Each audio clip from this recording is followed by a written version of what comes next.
And the first one, of course, is tell the truth. Let us hear the truth, please. We'll never get the truth. Let us hear the truth, not from our people who got this morning, but from government and other circles. Now, without further ado, can I introduce you to Councillor John Clare from Durham.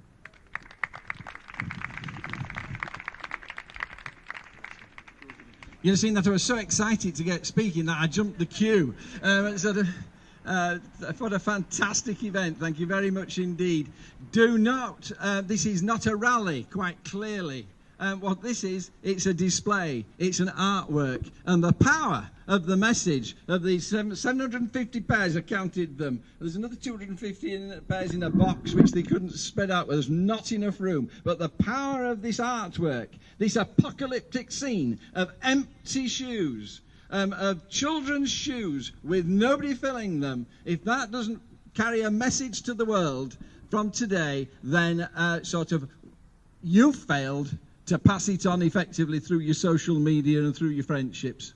So thank you for coming. Thank you to the people who shared and put them out, and I think we're going to be asked to help to clear them away afterwards, but there we go. I'm going to speak very shortly to you. I'm going to remember back to when I was a teacher, and I'm going to remember when I used to teach about the railways. And I used to teach about a concept called the velocity of transactions. And I used to do it in the following way. I used to take £1 and I used to go to the front desk and I used to buy something, it was a forced purchase, from the child on the front desk. If they weren't sharp, it'd be something good like a cell phone, but if they had the wits about them, it didn't matter as long as it was something to buy. It's sort of the shavings from your sharpening your pencils it would have done. It didn't matter as long as that purchase was made. Then I used to make us wait. And then after a long while, I used to allow the pupil in front of me to do the same to the person next to them. And after a short scuffle, that transaction would have been finished. And I used to ask the class, what is the wealth of this community? And of course, they always used to say £1, because they used to think that money, wealth, is specie. But it's not at all, is it?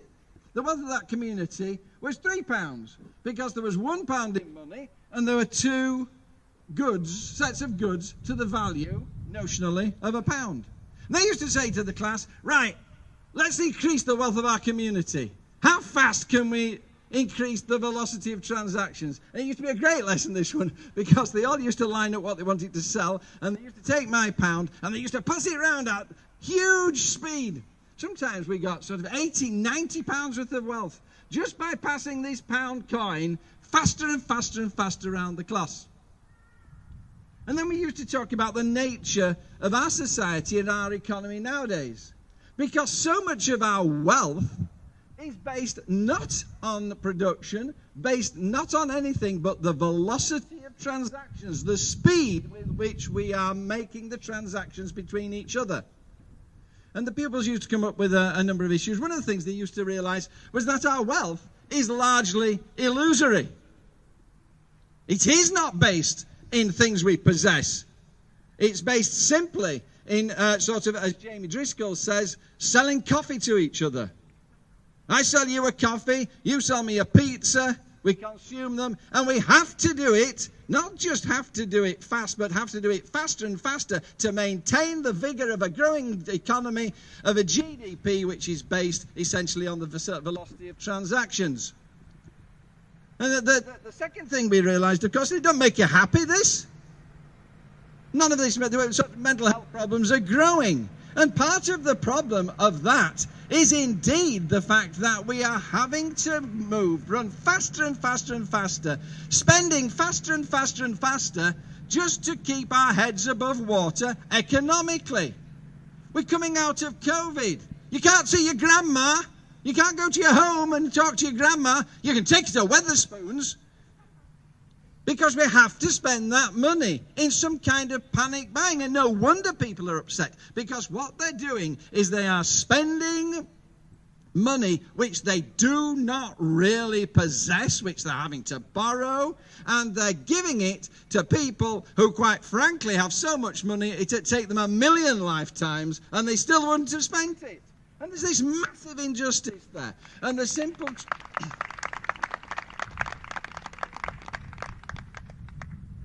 third thing is that's happening, and this is destroying our world.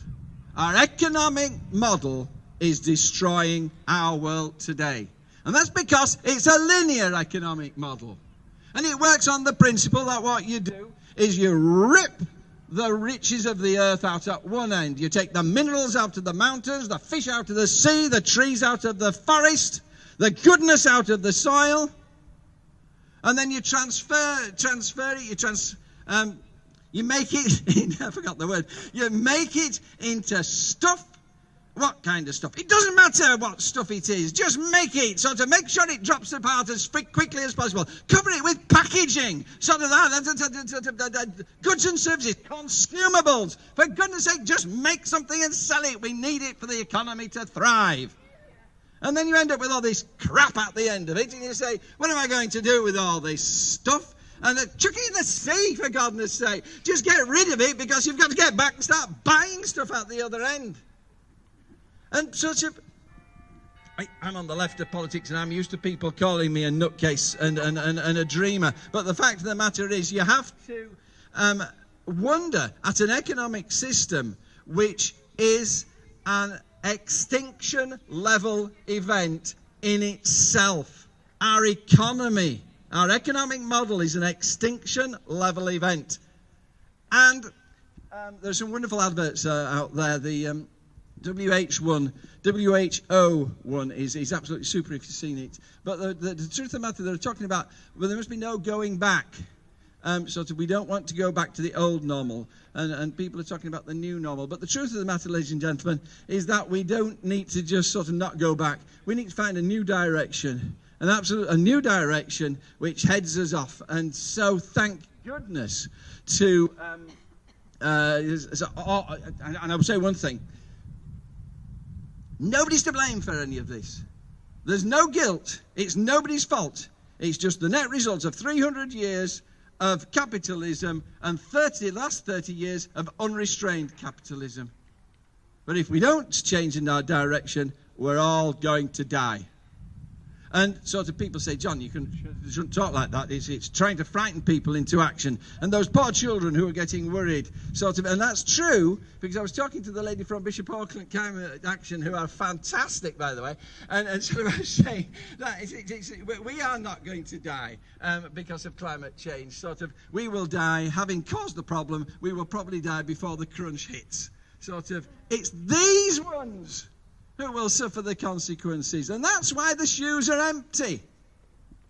And we have to do something about it. And that's why, thank goodness, to Extinction Rebellion, thank goodness that you're beginning to crank up the volume again. Everybody's fallen asleep lockdown, obviously during lockdown, and we just need to remind them that this is the big issue. It's not whether Wetherspoons manages to go through without going bankrupt. The big issue here is that we need to alert people to the climate change. All the very best for your September month of rebellion. That has to work, And if you've ever heard me talk, you'll know that I start off fairly gently, and I get excited in the middle, and I always peter out uncomfortably at the end. Thank you very much.